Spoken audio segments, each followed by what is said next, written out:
കരഞ്ഞു ആരോരുമറിയാതെ.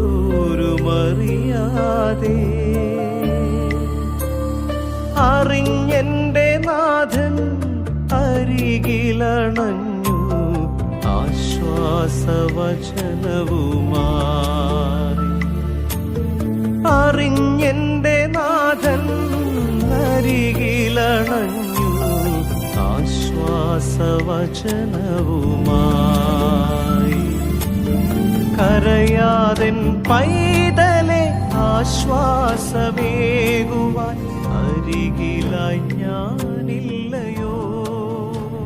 കാരുണ്യവാനായ തമ്പുരാനെ, ഇന്നേ ദിവസം ഒത്തിരി മക്കള് തങ്ങളുടെ സാമ്പത്തിക പ്രതിസന്ധികൾ മാറുന്നതിനായി പ്രാർത്ഥനാ സഹായം ആവശ്യപ്പെട്ടിട്ടുണ്ടല്ലോ.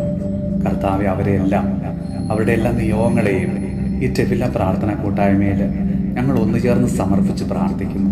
കർത്താവെ, നിസ്സഹായാവസ്ഥയിൽ കഴിയുന്ന ആ മക്കളുടെ ജീവിതത്തിൽ വലിയ അത്ഭുതങ്ങൾ സംഭവിക്കാൻ ഇന്നിടയാക്കണമേ. കർത്താവെ, ആ മക്കൾ അനുഭവിക്കുന്ന ബുദ്ധിമുട്ടുകളും പ്രയാസങ്ങളും കടബാധ്യതകളും അങ്ങേക്ക് ഞങ്ങൾ സമർപ്പിക്കുന്നു.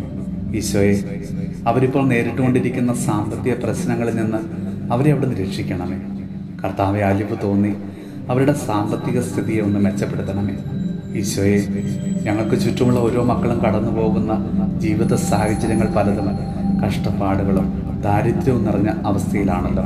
കർത്താവെ, അവരോട് കരുണ കാണിക്കണമേ. ഈശോയെ, അവരെ സഹായിക്കാൻ നല്ല മനസ്സുകളെ അവിടുന്ന് ഒരുക്കണമേ. കർത്താവെ, അങ്ങ് ഞങ്ങളുടെ ജീവിതത്തിൽ ചൊരിഞ്ഞ എല്ലാ അനുഗ്രഹങ്ങൾക്കും ഞങ്ങൾ ഇന്ന് നന്ദി പറയുന്നു. നമ്മുടെ കർത്താവ് ഈശോ മിശിഹായുടെ കൃപയും പിതാവായ ദൈവത്തിൻ്റെ സ്നേഹവും പരിശുദ്ധാത്മാവിൻ്റെ സഹവാസവും പരിശുദ്ധ അമ്മയുടെയും വിശുദ്ധ യോസേപ്പ് പിതാവിൻ്റെയും മാധ്യസ്ഥവും വിശുദ്ധ കുരിശിൻ്റെ സംരക്ഷണവും നമ്മളോടും നമ്മുടെ ഭവനത്തോടും നമ്മുടെ ഇന്നത്തെ എല്ലാ പ്രാർത്ഥനാ നിയോഗങ്ങളോടും കൂടെ ഉണ്ടാകുമാറാകട്ടെ, ഇപ്പോഴും എപ്പോഴും എന്നേക്കും. കരയാതൻ പൈതലെ ആശ്വാസമേകുവാൻ അരികിലായി ഞാനില്ലയോ. കരം പിടിച്ചെന്നോടു ചേർന്നിരുന്നു പറയാം നിൻ വേദനകൾ.